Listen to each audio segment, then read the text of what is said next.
नमस्ते। मैं हूं सुरेश कुमार इकलवे और आप देख रहे हैं हिंदुस्तान न्यूज एंड टिप्स। अपनी मुद्रा युआन को डॉलर के मुकाबले में खड़ा करने की चीन की कोशिश को गहरा धक्का लगा है। चीनी मुद्रा युआन धड़ाम हो गई है और युआन के मुकाबले डॉलर और मजबूत होता जा रहा है। युआन, जिसे रेनमिन भी कहा जाता है, इसकी कीमत मई में 7.0234 प्रति डॉलर पर पहुंच गया है। कोरोना के बाद चीन युआन की कीमत में सुधार की उम्मीद कर रहा था, लेकिन जो नतीजे आए हैं वो चीन को परेशान करने वाले हैं। यही ने युआन का अंतरराष्ट्रीयकरण करने के उसके प्रयासों को भी धक्का लगा है। लेकिन इससे जो बात निकलकर सामने आई है वह भारत की बल्ले बल्ले करने वाली है। बात यही कि चीन की अर्थव्यवस्था कमजोर पड़ रही है और ड्रैगन ने जो कंगूरे खड़े किए थे अब वे दरकने शुरू हो गए हैं, जबकि आर्थिक ग्रोथ के मामले में भारत ड्रैगन से काफी आगे निकल गया है। दुनिया का ज्यादातर हिस्सा जब इस वक्त महंगाई का सामना कर रहा है, चीन में ठीक इसके उलट हो रहा है। चीन में वस्तुओं की कीमत काफी ज्यादा कम हो गई है। जहां दुनिया भर के केंद्रीय बैंक ब्याज दरों को बढ़ा रहे हैं, चीनी सेंट्रल बैंक मौद्रिक नीति में और ढील दे रहा है। भारत जैसे देशों में जहां शेयर बाजार में उछाल है, संघाई कंपोजिट सूचकांक 2009 की तुलना में काफी कम है। चीन के बिजली संयंत्रों में औद्योगिक उत्पादन कोविड संकट से पहले के उत्पादन से काफी कम चल रहा है। चीन का क्रेडिट ग्रोथ भी गिर गया है और डॉलर के मुकाबले चीन की करेंसी युआन लगातार पिछड़ रही है। इसी का परिणाम है कि दुनिया भर के निवेशकों का चीन से मोह भंग हो गया है। रही सही कसर अमेरिका के साथ चल रहे ट्रेड वॉर ने पूरी कर दी है, जिसके चलते चीन के बाजार को लेकर अनिश्चितता का माहौल बन गया है और चीन में होने वाला निवेश भी काफी गिर गया है। नई नई मुसलमानी अल्लाह अल्लाह पुकारती है, वही स्थिति चीन की भी रही है। 60 के दशक में भूखा मरने वाले चीन को 90 के दशक में पैसा दिलाने में अमेरिका ने अहम भूमिका निभाई थी। पश्चिम और यूरोप की कंपनियों ने चीन में अपने उद्योग स्थापित किए थे और वहां के निवेशकों ने चीन में भारी निवेश किया था, जिसके बाद चीन खुशहाली की राह पर लंबा हो गया। पर चीन की हालत उस भिखारी की तरह रही है जो पराये पैसे के बल पर अमीर तो बन गया है, लेकिन उसे स्थायी समझकर उन्हीं देशों को आंख दिखाने लगा है जो उसके उत्थान में सहायक रहे थे। अब उसकी अर्थव्यवस्था को लेकर जो संकेत मिल रहे हैं वो कहीं न कहीं चीन के हाथ पांव फुलाने वाले हैं।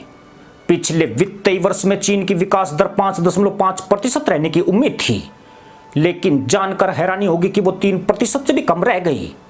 जबकि इस वित्त वर्ष में चीन ने आर्थिक विकास का अनुमान 5% लगाया हुआ है।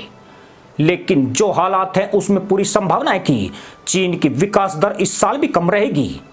चीनी बाजार को लेकर अब हर महीने अनिश्चितता का माहौल बनता है, जिससे निवेशकों को चीन से भागने का मौका मिल जाता है।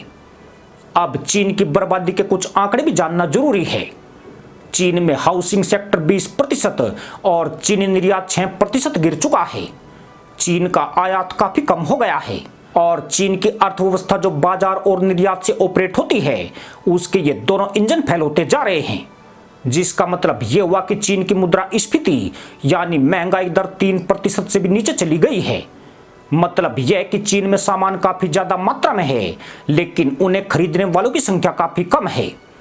दूसरी तरफ चीन में 16 से 24 वर्ष के युवाओं में अब बेरोजगारी दर बढ़कर 20% तक पहुंच गई है और 35 साल से ज्यादा उम्र के लोगों को कंपनियां नौकरी से निकाल रही है। लिहाजा लोग सामानों की खरीदारी से बच रहे हैं। आपको यह भी बता दें कि चीन की अर्थव्यवस्था इस वक्त करीब $17.5 ट्रिलियन के आसपास है और विशालकाय अर्थव्यवस्था बनने के बाद चीन ने अमेरिका के साथ पश्चिमी देशों से पंगा लेना शुरू किया है।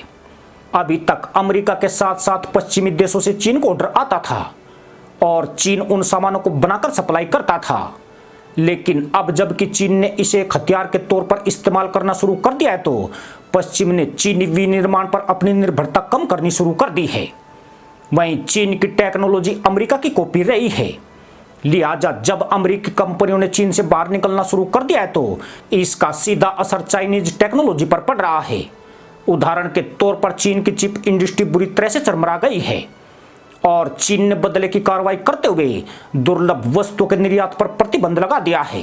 हालांकि दुनिया की दूसरी सबसे बड़ी अर्थव्यवस्था के साथ तत्काल डीकपलिंग संभव नहीं है, लेकिन प्रक्रिया तो शुरू हो गई है अब निवेश चीन की तरफ से शिफ्ट होकर दूसरे देशों की तरफ जा रहा है और भारत को इसका सीधा फायदा मिल रहा है। कुल मिलाकर अमेरिका की बादशाहत बरकरार रहने वाली है, जबकि अमेरिका अपने सुपर पावर का रुतबा भी बरकरार रखने वाला है। लेकिन आने वाला वक्त भारत का रहने वाला है, इसमें कोई शक या संदेह नहीं है। तमाम रिपोर्ट से साबित होता है कि साल 2027 तक भारत जर्मनी को पछाड़कर दुनिया की चौथी सबसे बड़ी अर्थव्यवस्था बन जाएगा और साल 2029 तक जापान को पीछे छोड़कर दुनिया की तीसरी सबसे बड़ी अर्थव्यवस्था बन जाएगा। 90 के दशक में चीन की अर्थव्यवस्था भारत की जीडीपी से थोड़ी ही बड़ी थी, लेकिन आज भारत के मुकाबले चीन की अर्थव्यवस्था 5.5 गुना ज्यादा है। हालांकि अगर फौरन यह सवाल पूछा जाए कि क्या चीन को भारत पीछे छोड़ पाएगा, तो यह बिल्कुल भी असंभव लक्ष्य नहीं है, क्योंकि क्या कभी किसी ने सोचा था कि भारत ब्रिटिश अर्थव्यवस्था को पछाड़ सकता है या जर्मनी और जापान से आगे निकल सकता है। पर अब भारत इन लक्ष्यों को छू रहा है। मोदी सरकार ने साल 2047 तक भारत को विकसित राष्ट्र बनाने का लक्ष्य तय किया है। यही वह समय होगा जब भारत अपनी आजादी के 100 साल पूरे करेगा। हालांकि उस वक्त तक भारत चीन से बेशक आगे नहीं निकले, लेकिन उससे ज्यादा पीछे भी नहीं रहेगा। अगर चीन की अर्थव्यवस्था इसी तरह अटकी रही तो और भारत की विकास दर हर साल 7% की दर से बढ़ी तो 2047 तक भारत की जीडीपी $20 ट्रिलियन की हो जाएगी। खास बात यह है कि IMF से लेकर वर्ल्ड बैंक ने भी भारत की विकास दर के 7% के आसपास रहने की संभावना जताई है। चीन कभी भी भारत का अपने से ऊपर उठना पसंद नहीं करता है। वह भारत को अपना सबसे बड़ा प्रतिद्वंदी मानता है, क्योंकि दोनों ही एशियाई देश हैं और चीन बिल्कुल नहीं चाहता है कि भारत उसके बराबर भी आ जाए। लेकिन अमेरिका और पश्चिमी देशों से उलझना उसकी सबसे बड़ी भूल रही है, जो अब चीन के मुकाबले भारत को तरजीह दे रहे हैं, जिसके चलते चीन खुद ही भारत से पीछे छूट रहा है। इसी के साथ अनुमति दोस्तों, जय जवान, जय किसान, जय हिंद, वंदे मातरम।